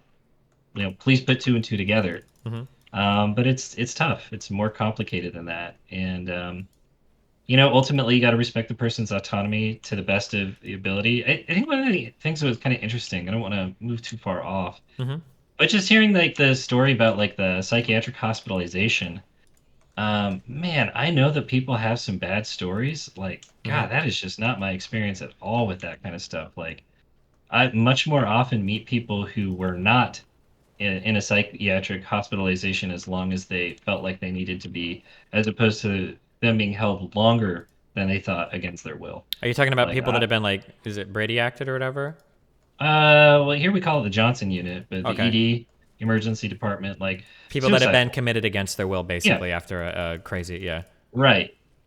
Which is pretty weird. But most of the time, people they try to kick, get out of here. Like, Hmm. we need to free up the space. It's rare that I hear about folks who are kind of held longer than they want it to be. Gotcha. Do you think Um, that might be reflective of that you're in a relatively better off, it seems like, economic community? Or do you think that's like the general experience across the country that most people appreciate the committed it's thing got more? to be different Hmm. cross country. I must believe that because I know that it's been brought up before. Like the United States, there's like a bunch of different countries inside of a country, Yeah. and like one state's view of something could be like totally different than another. Hmm. And getting state parity for like standards is remarkably difficult. It's Yeah. hard to do. And there's a lot of stuff about like not wanting to do that. So Mm-hmm. yeah, I totally believe that a different states or counties MO could be like, no, we hold the people. And mine is just sort of like, no, get them out of here. Gotcha. They're not Okay. suicidal now, so away with you. And it's kind of sad. Gotcha. Okay. Interesting. Yeah. Um. I think the last thing I just wanted to sort of comment on was sort of the idea about like the good diagnosis versus the bad. So like one of the things that like stings me a little bit is hearing the term like clinical depression. Okay. Because I think we all, I mean, we all kind of get what somebody is talking about when they say that. And this might just be my own stuff Mm-hmm. that, I need to think through. The way that I tend to hear that is like there's the good depression and the bad depression. Okay. And it's like you've got clinical depression, so you've got the real one. Mm-hmm. Um, and I just find that to be very frustrating because it kind of turns like mental health into like a pissing contest a little bit. Yeah, I feel that way. Yeah. I think that there is a great utility in understanding the difference between those two things. But yeah, again, because of the borrowed language, like, Yeah, oh, wow, I just have normal depression like a shitter. Like, what right do I yeah, have to be exactly. upset or not? Yeah, I Oh, understand. I got loser depression. Yeah, it might Bummer. have sounded like a kind of a meme earlier, but I truly do feel like one of the most damaging aspects of mental health is the shared vocabulary. I feel Yeah, like that does an unbelievable amount of damage towards people's understanding of mental health issues because so many of these words are borrowed from normal language and like oh, OCD, like, well, OCD actually, I guess, isn't borrowed. People just co-opted it from psych and like, oh yeah, I have sure. OCD. I always clean my Which room is every so day. sad because hot damn is that a cruel condition? Like that is an awful thing to live with for Yeah, for anybody sure. who like Depending. truly lives with it. It is terrible. Um, Uh, Yeah, yeah, anyway, yeah, or any, or yeah, or somebody that has like bipolar disorder, or oh, right. here's I guess here's the thing. We kind of had like a roundabout, almost maybe a conversation about it earlier, but in a more serious conversation, Hmm. um, people with borderline, Yeah. um, do they? So I've heard this repeated a lot. I believe it based on my personal experience. Do people with borderline face a great deal of pushback in clinical settings? Or I say pushback, but like I'll be more blunt. Like people are scared to take on like borderline patients because they can be so difficult to deal with, and they just end up not doing it. Yeah. Yeah. What is? Yeah, I'm curious what your experience is There's with that. a real interest. I think we're on a good track with that societally. Man, that was like the belief for Mm-hmm. a chunk of time. That like I would say, because I came up in like 2009, Mm-hmm. and just in like that 12 years, a lot changed. But I'm working with people who've been doing stuff since the 90s, up through 2009. Mm-hmm. And there was like apparently it sounds bizarre, but there was sort of this idea about like you cannot treat a borderline person, you don't want to work with borderlines. I would hear stories about like clinics like refusing borderline people, Mm-hmm. and it's just very strange. And that's kind of like the backstory of DBT a little bit was, I believe, that Marsha Linehan, the lady who invented the model, I think it was was a actually person, for like borderline was yeah, one of the main for things. borderline. Mm-hmm. Which makes a lot of sense because, the big component is like, how do you act differently than you feel? Mm-hmm. Which would be an incredibly important thing for somebody with borderline to work on.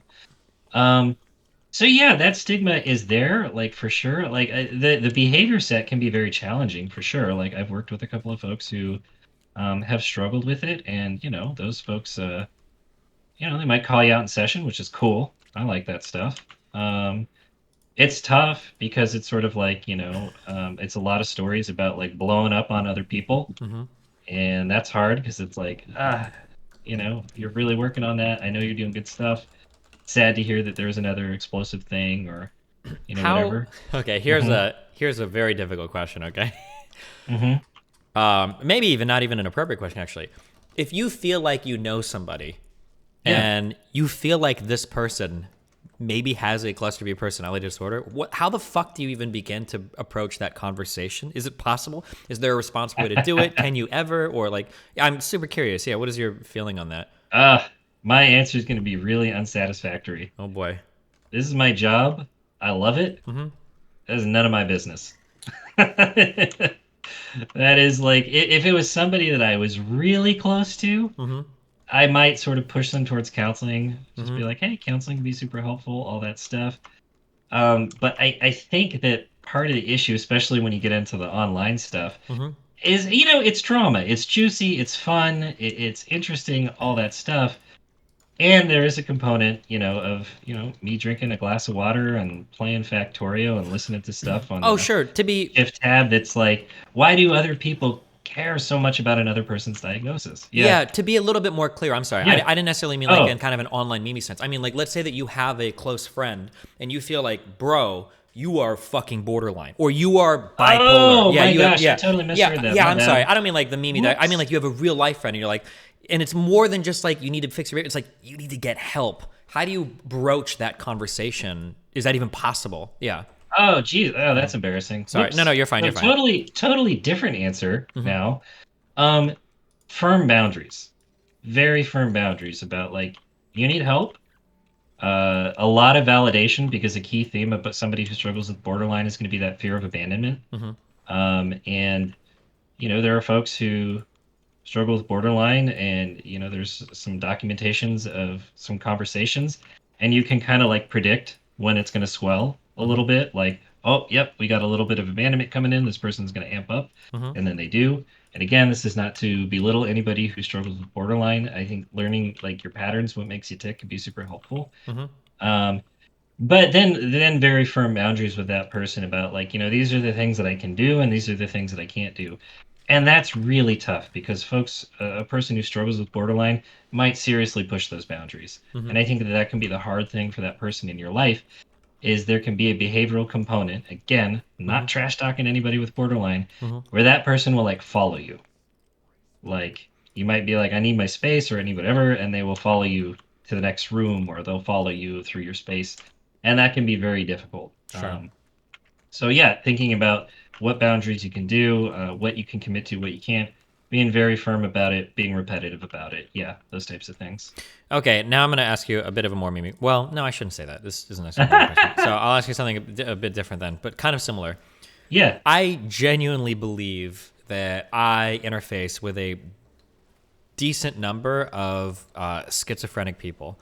Is there any possible way to Oof. have a conversation with somebody like that um, in a way that encourages them to seek help, or is that not possible? Or have you ever heard of any of the experiences that I've Uh, had, or maybe you think, yeah, no, yeah, for mhm, sure. Gosh, I listened to that one. So, mhm. like, I Uh, feel uh, like I have a healthy relationship with your content. okay, gotcha. I generally listen to your YouTube videos. I don't really Hmm. watch the streams. Sure. But yeah, man, I was listening to the one where you were reading out the letter that the person sent you. Hmm.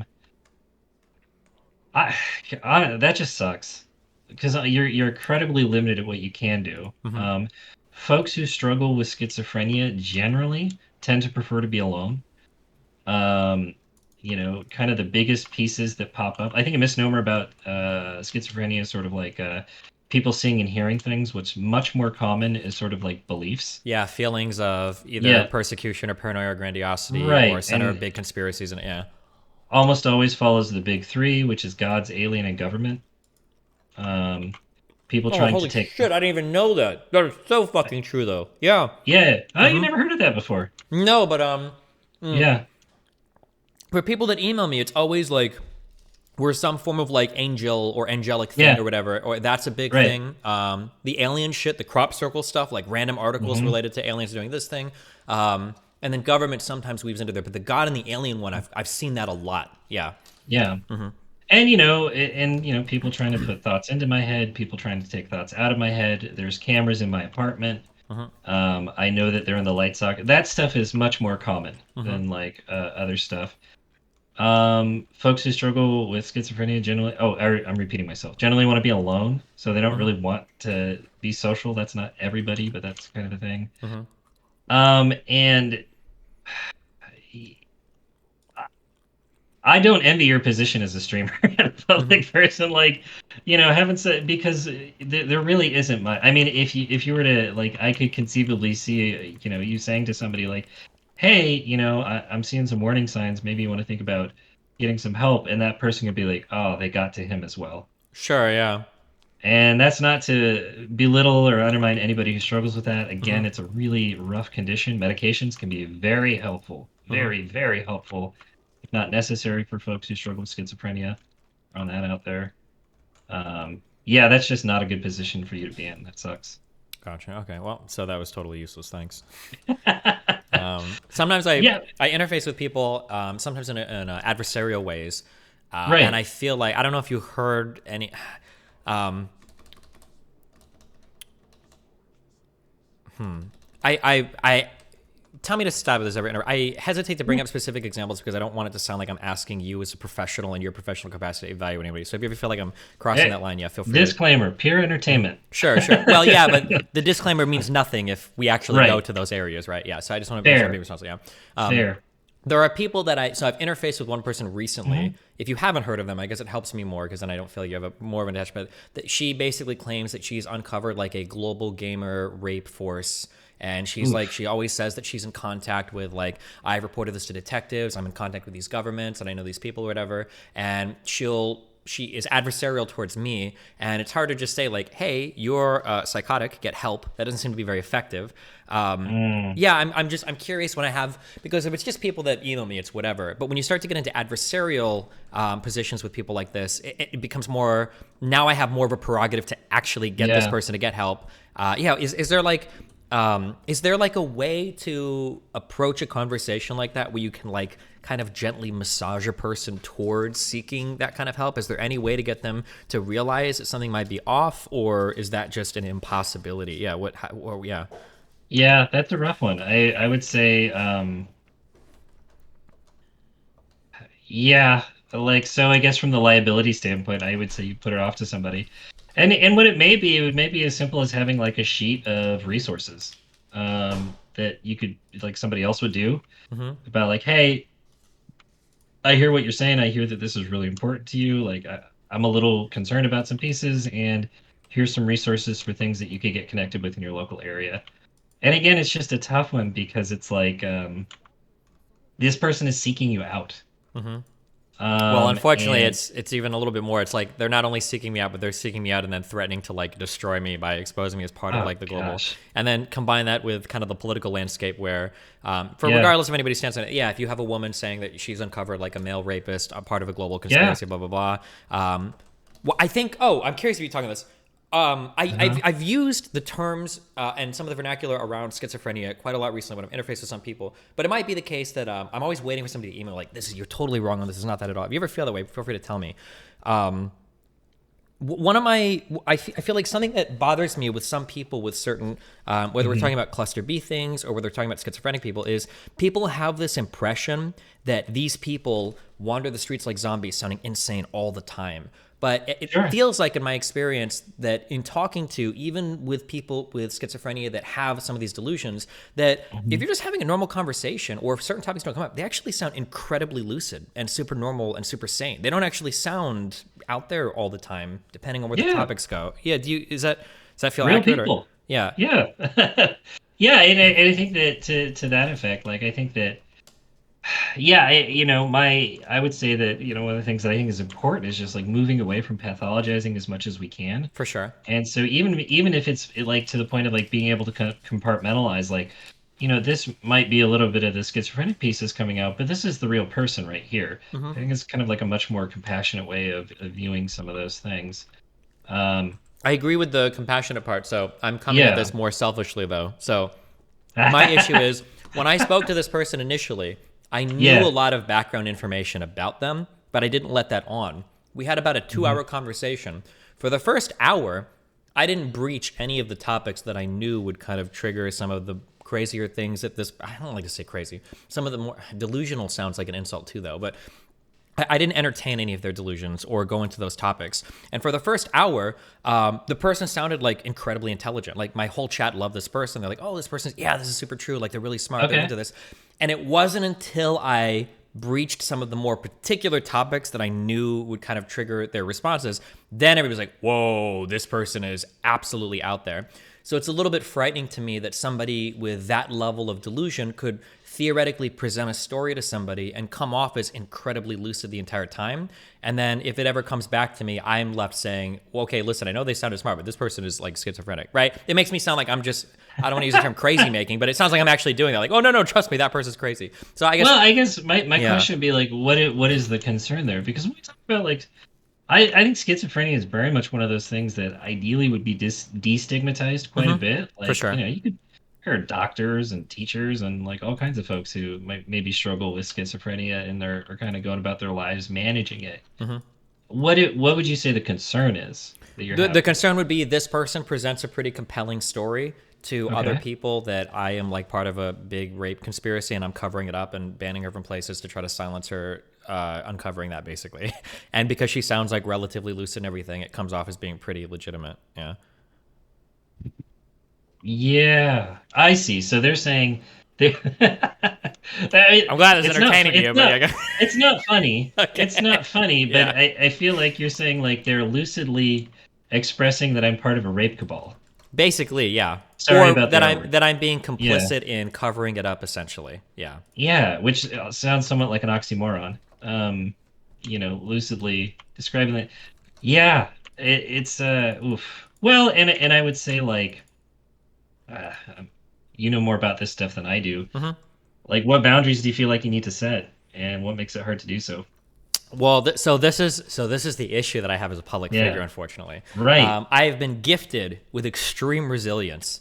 Um, I'll marvelize myself here, okay? So I have Batman syndrome, right? I can deal with anything. I'm fine. I don't give a fuck Right. about anything. But the problem then is that when I have adversarial relationships with some people and they realize that, then they start targeting people around me. And now all of a Yeah. sudden, my boundaries aren't enough. Yeah. I might not care what this person ever says about me or what they said to other people. I don't give a fuck. But Yeah. I do care what my surrounding group of people think about me. And if they start reaching out to those people, my boundaries are now insufficient to deal with that. And it becomes a very difficult Yeah. situation to deal with. Yeah. And that's a terrible one, and unfortunately, I don't have much feedback on that one because It's that kind of a is unique.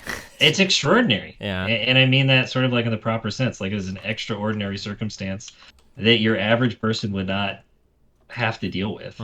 Because ordinarily you Um, can just not talk to a person and your life is right. much more compartmentalized, you know, if it's a bad Yeah, and coworker the or and the whatever. reaching out to people in your personal life, like just to say it out loud, it probably doesn't need to be able to do it anyway. Like that's a pretty significant boundary violation.